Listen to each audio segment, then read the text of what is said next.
We're following breaking developments in a case that continues to raise difficult questions. I'm John Navo. There's no way he just wandered off by himself, left everyone behind, and decided to go swimming alone. Those are the words reflecting the growing doubts surrounding the death of Nolan Wells. It appears not everyone in Nolan's family is convinced that authorities have uncovered the full truth about what happened to the black teenager whose body was discovered on July 6th after he disappeared during a July 4 trip to a remote Mississippi island.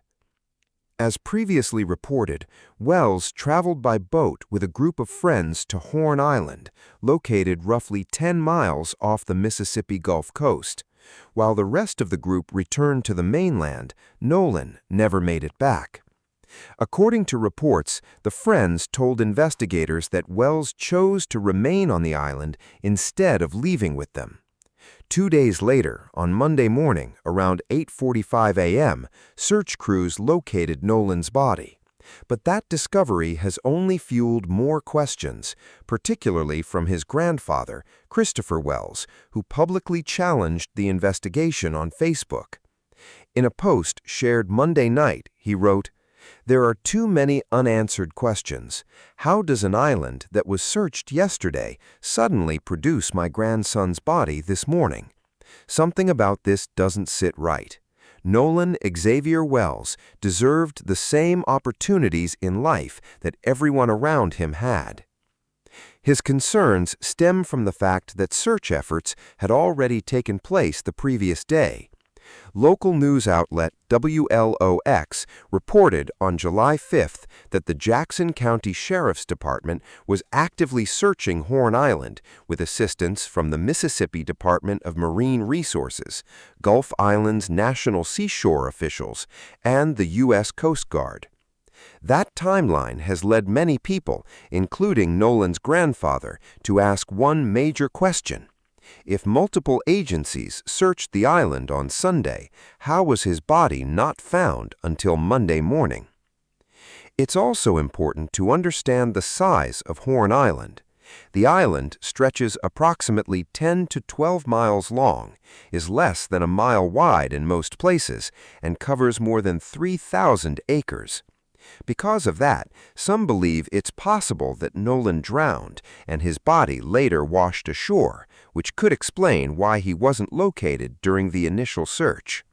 Still, another part of this story continues to spark conversation online. Nolan reportedly appeared to be the only black member of the group that traveled to the island. Combined with Mississippi's long history of racial injustice, that fact has caused some people to approach the case with added concern and skepticism. Many have pointed to historical examples, including the 1959 killing of Mac Charles Parker. Parker was accused of assaulting a white woman, although many later questioned the credibility of those allegations. While being held in jail, an armed white mob kidnapped him, brutally attacked him, chained his body, and threw him into the Pearl River. His remains were recovered weeks later, and despite an FBI investigation identifying several suspects, no one was ever convicted. For many observers, stories like that remain part of the broader historical context. While they do not establish what happened in Nolan Wells' case, they help explain why some members of the public and Nolan's family are asking for a thorough, transparent investigation before reaching any conclusions. As this investigation continues, authorities have not announced any evidence confirming foul play, and officials are still working to determine the exact cause and manner of Nolan Wells' death. An autopsy and the ongoing investigation are expected to provide more answers in the days ahead.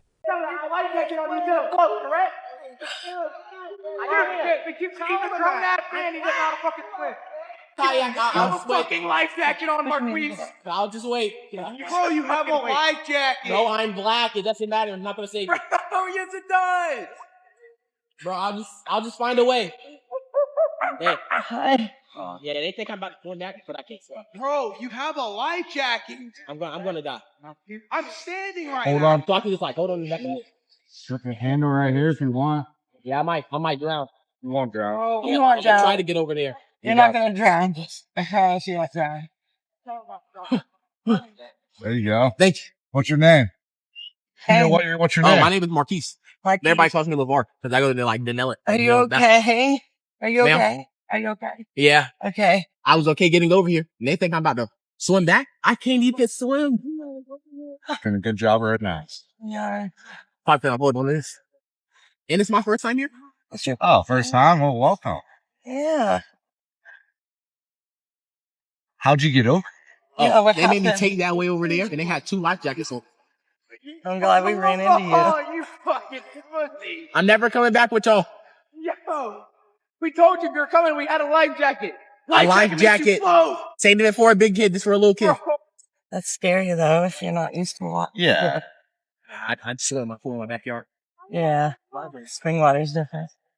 It's a lot different, you know, when you're full to it. What am I saying? It's the wind. Now, man. I know, it's really strong. Maybe current.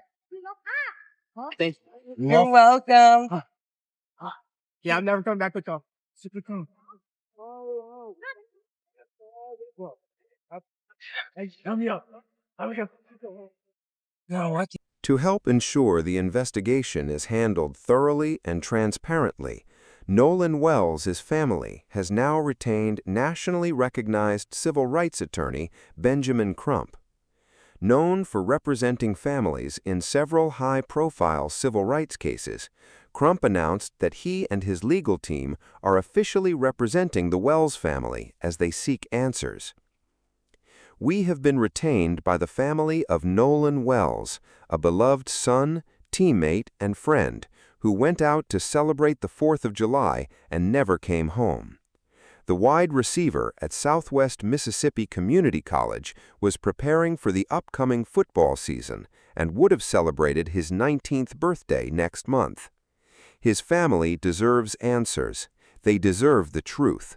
We will not rest until every fact surrounding what happened to Nolan on Horn Island is fully uncovered, and we urge investigators to pursue this case with the urgency and transparency this family deserves.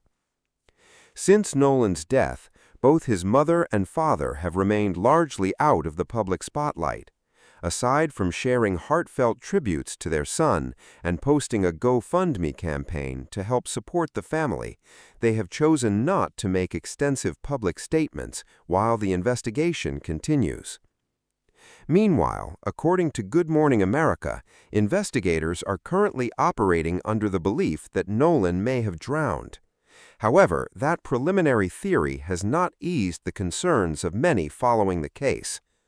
Questions surrounding the timeline, the search efforts, and the circumstances of Nolan's disappearance continue to fuel public discussion, with many believing there are still important details that need to be fully explained before any final conclusions. Teach your kids, especially your kids that are hanging out with rich white kids. That is not good. You gotta stop letting them hang out with rich white kids. This Nolan Wells situation never should have happened. The parents of Nolan Wells should have known better than to let him hang out with these kids. I have an older son. I'm not saying it's the parents' fault, but I'm just saying it happens all the time. My older son is half black. He looked more black than he did half. But he got into a similar situation. He was fighting with a bunch of rich kids in North Atlanta, the North Atlanta suburbs, the richest neighborhood in Cherokee County, Georgia. And he was fighting with a bunch of boys over a girl. And lucky for him, he didn't wind up dead. He just wound up locked up for a while. But it could have wound up with him being killed. And, you know, we as parents, we have to do a better job in informing our children about who they should and shouldn't hang out with, because So the sheriff department found Nolan's body. They said it was no foul play. Oh yeah, he just got tired and decided to take a nap in the water. Now they better off saying it's a shark attack, because at least that shark will be held accountable.